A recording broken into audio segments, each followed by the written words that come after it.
Hitting record now.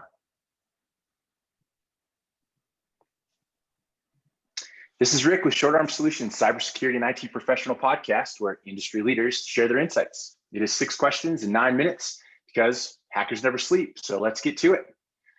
Eric, in a few sentences, tell us who you are and what you do. Hey, Rick, thank you very much for having me today. I currently work in customer success at BluVector.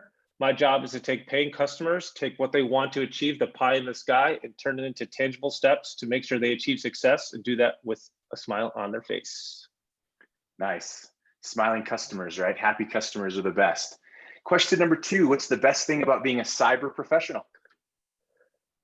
To answer your question, it's about the competitiveness, and that's 2 facets. The first thing is the market itself. Cybersecurity is a hot market. There are plenty of jobs out there. It's very competitive. It's a compelling field to be in.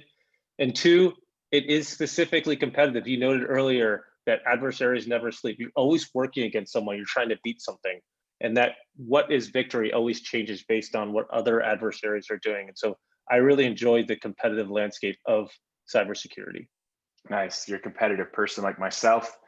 Number 3, I hear from other industry leaders that cybersecurity is a top concern. What does that mean to you?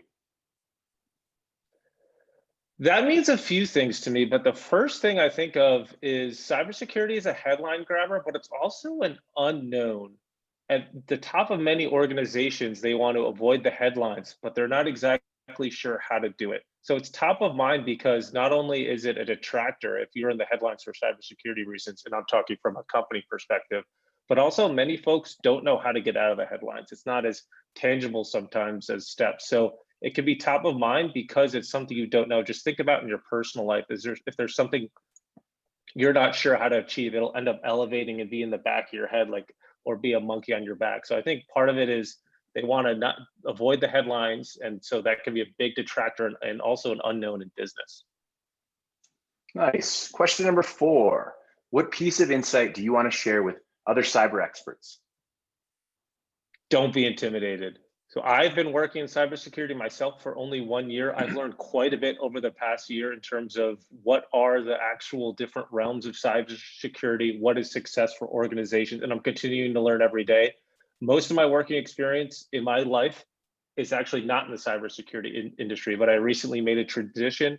It was a great transition for myself personally and working with the company that I support right now.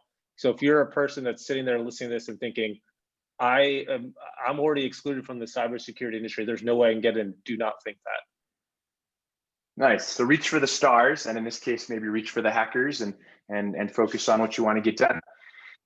Question number 5, what other successful cyber professionals like yourself would you like to acknowledge that you? I don't have any specific individuals that I have in mind, but something to consider, and this isn't specific to the cybersecurity industry, but to kind of take a look at the various aspects and folks involved with cybersecurity. And that can be from the top of a business where they have cybersecurity responsibilities, but also may not be involved in day-to-day management of it. Also technical professionals, sales professionals, operation professionals. I recommend making sure you have a good breadth of the industry and not just to the specific aspect of it. So I apologize, I'm dodging your question a little bit, but I recommend a breadth of the industry because it is very diverse. It can be known as a deeply technical industry, but I recommend getting a lot of different aspects of cybersecurity to better represent the different individuals involved to make it a success. I don't think you dodged it. I think you traded with an answer, so I appreciate that. Now for the 6th and final question, what is your favorite piece of retro technology that makes you smile? That's a very easy one for me, although it's a subset, and that would be Nintendo. So for video games, it's starting with NES, Super NES, SNES, and N64. That was well represented in my childhood. I still believe that Super Nintendo is the best video game system ever. You're welcome to debate on that topic, but I have a lot of great memories playing video games with my family and friends growing up, definitely during the summer days and nights.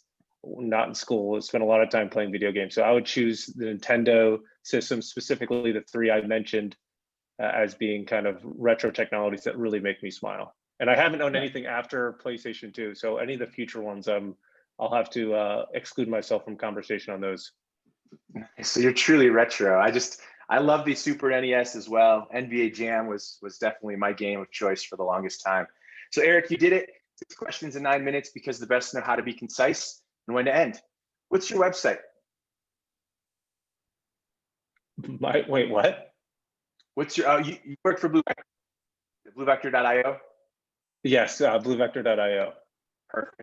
Sorry, And I don't have like any public personal websites that I do self-branding on. Maybe it's something I should consider in the future, but that question caught me off guard a little bit. no, it's all good. And I know you work for BluVector, so I think sharing the BluVector website was the key there, making sure that you get, folks to stop by there. So that'll be on the bottom of the screen when this gets posted. Eric, you have about 2 minutes left. Is there anything else that you want to share with our community? It can be about you, the company, anything you want to talk about. Go.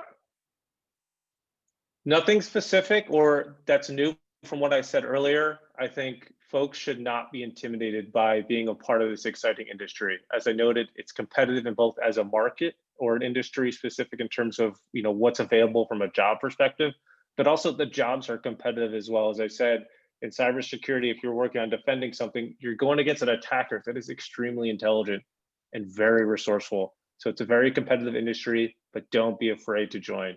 Just sign up and start going forward. Perfect. Eric, thank you so much for being on. It was epic having you. Make sure you check out more episodes and insights from Short Arm Solutions Cybersecurity and IT Professional Podcast. My name is Rick Mishka. Stay awesome, my friends. Thanks, Rick.